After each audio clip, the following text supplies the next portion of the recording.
اعوذ باللہ من الشیطان الرجیم، بسم اللہ الرحمن الرحیم۔ حضور صلی اللہ علیہ وآلہ وسلم کی آمد سے 1000 سال پہلے یمن کے بادشاہ کا نام تبہ خمیری تھا۔ ایک مرتبہ وہ اپنی سلطنت کا دورہ کرنے کو نکلا۔ 12,000 عالم اور حکیم اور 1,32,000 سوار، 1,13,000 پیادہ اپنے ساتھ لیے ہوئے اس شان سے نکلا کہ جہاں بھی پہنچتا اس کی شاہی شان و شوکت دیکھ کر مخلوق خدا چاروں طرف سے نظارے کے لیے جمع ہو جاتی تھی۔ یہ بادشاہ جب دورہ کرتا ہوا مکہ معظمہ پہنچا تو اہل مکہ سے اسے دیکھنے کوئی بھی نہ آیا۔ بادشاہ حیران ہوا اور اپنے وزیر اعظم سے اس کی وجہ پوچھی تو اس نے بتایا کہ اس شہر میں ایک گھر ہے جسے بیت اللہ کہتے ہیں، اس کی اور اس کے خادموں کی تمام لوگ بے حد تعظیم کرتے ہیں، اور جتنا آپ کا لشکر ہے اس سے کہیں زیادہ دور و نزدیک کے لوگ اس گھر کی زیارت کو آتے ہیں اور یہاں کے باشندوں کی خدمت کر کے چلے جاتے ہیں، اس لیے آپ کا لشکر ان کے لیے کوئی بڑی یا عجیب بات نہیں۔ یہ سن کر بادشاہ کو غصہ آیا اور قسم کھا کر کہنے لگا کہ میں اس گھر کو کھدوا دوں گا اور یہاں کے باشندوں کو قتل کروا دوں گا۔ یہ کہنا تھا کہ بادشاہ کے ناک، منہ اور آنکھوں سے خون بہنا شروع ہو گیا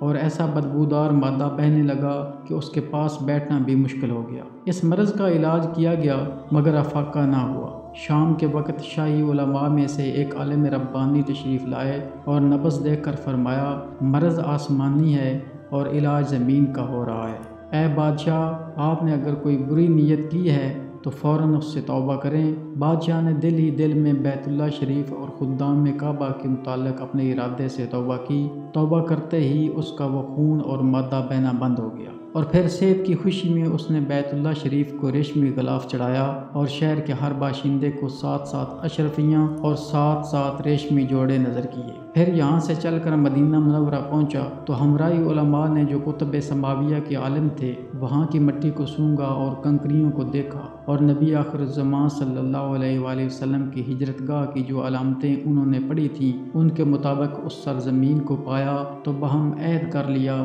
کہ ہم یہاں ہی مر جائیں گے مگر اس سرزمین کو نہ چھوڑیں گے۔ اگر ہماری قسمت نے یاوری کی تو کبھی نہ کبھی جب نبی آخر الزمان صلی اللہ علیہ وآلہ وسلم تشریف لائیں گے تو ہمیں بھی زیارت کا شرف حاصل ہو جائے گا، ورنہ ہماری قبروں پر تو ضرور کبھی نہ کبھی ان کی جوتیوں کی مقدس خاک اڑ کر پڑ جائے گی جو ہماری نجات کے لیے کافی ہے۔ یہ سن کر بادشاہ نے ان عالموں کے واسطے 400 مکان بنوائے اور اس بڑے عالم ربانی کے مکان پر حضور صلی اللہ علیہ وآلہ وسلم کی خاطر ایک 2 منزلہ عمدہ مکان تعمیر کروایا اور وصیت کر دی کہ جب آپ صلی اللہ علیہ وآلہ وسلم تشریف لائیں تو یہ مکان آپ کی آرام گاہ ہو، اور ان 400 علماء کی کافی مالی امداد بھی کی اور کہا کہ تم ہمیشہ یہیں رہو۔ اور پھر اس بڑے عالم ربانی کو ایک خط لکھ دیا اور کہا کہ میرا یہ خط نبی آخر الزمان صلی اللہ علیہ وآلہ وسلم کی خدمت اقدس میں پیش کر دینا، اور اگر زندگی بھر تمہیں حضور صلی اللہ علیہ وآلہ وسلم کی زیارت کا موقع نہ ملے تو اپنی اولاد کو وصیت کر دینا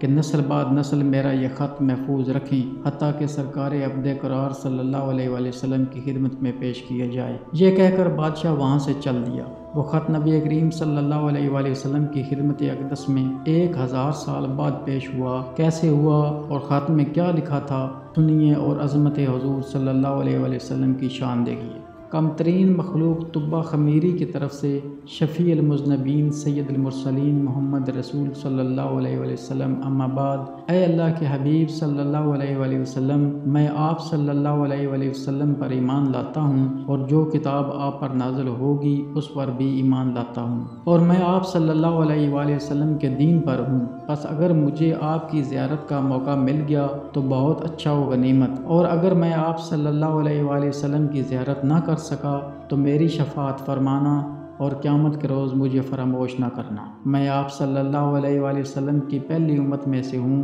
اور آپ کے ساتھ آپ صلی اللہ علیہ وآلہ وسلم کی آمد سے پہلے ہی بیعت کرتا ہوں۔ میں گواہی دیتا ہوں کہ اللہ ایک ہے اور آپ صلی اللہ علیہ وآلہ وسلم اس کے سچے رسول ہیں۔ شاہ یمن کا یہ خط نسل بعد نسل ان 400 علماء کے اندر حرز جان کی حیثیت سے محفوظ چلا آیا، یہاں تک کہ 1000 سال کا عرصہ گزر گیا۔ ان علماء کی اولاد اس کثرت سے بڑھی کہ مدینہ کی آبادی میں کئی گنا اضافہ ہو گیا۔ اور یہ خط دست بدست ما وصیت کے اس بڑے عالم ربانی کی اولاد میں سے حضرت ابو ایوب انصاری رضی اللہ تعالیٰ عنہ کے پاس پہنچا، اور آپ نے وہ خط اپنے غلام خاص ابو لیلہ کی تحویل میں رکھا۔ اور جب حضور صلی اللہ علیہ وآلہ وسلم نے مدینہ ہجرت فرمائی اور مدینہ کی الوداعی گھاٹی مسنیات کی گھاٹیوں سے آپ کی اونٹنی نمودار ہوئی، اور مدینہ کے خوش نصیب لوگ محبوب خدا کا استقبال کرنے کو جوق در جوق آ رہے تھے، اور کوئی اپنے مکانوں کو سجا رہا تھا، کوئی گلیوں اور سڑکوں کو صاف کر رہا تھا، تو کوئی دعوت کا انتظام کر رہا تھا، اور سب یہی اصرار کر رہے تھے کہ حضور صلی اللہ علیہ وآلہ وسلم میرے گھر تشریف لائیں۔ حضور صلی اللہ علیہ وآلہ وسلم نے فرمایا کہ میری اونٹنی کی نکیل چھوڑ دو، جس گھر میں یہ ٹھہرے گی اور بیٹھ جائے گی وہی میری قیام گاہ ہوگی۔ چنانچہ وہ جو 2 منزلہ مکان شاہ یمن طبہ خمیری نے حضور صلی اللہ علیہ وآلہ وسلم کی خاطر بنوایا تھا، وہ اس وقت حضرت ابو ایوب انصاری رضی اللہ تعالیٰ عنہ کی تحویل میں تھا۔ اسی میں حضور صلی اللہ علیہ وآلہ وسلم کی اونٹنی جا کر ٹھہر گئی۔ لوگوں نے ابو لیلہ کو بھیجا کہ جاؤ حضور صلی اللہ علیہ وآلہ وسلم کو شاہ یمن طبہ خمیری کا خط دے آؤ۔ جب ابو لیلہ حاضر ہوا تو حضور صلی اللہ علیہ وآلہ وسلم نے اسے دیکھتے ہی فرمایا، تو ابو لیلہ ہے؟ یہ سن کر ابو لیلہ حیران ہو گیا۔ حضور صلی اللہ علیہ وآلہ وسلم نے فرمایا، میں محمد رسول اللہ ہوں، شاہ یمن کا جو خط تمہارے پاس ہے لاؤ وہ مجھے دو۔ چنانچہ ابو لیلہ نے وہ خط دیا۔ حضور صلی اللہ علیہ وآلہ وسلم نے پڑھ کر فرمایا، صالح بھائی طبہ کو آفرین و شاباش ہے۔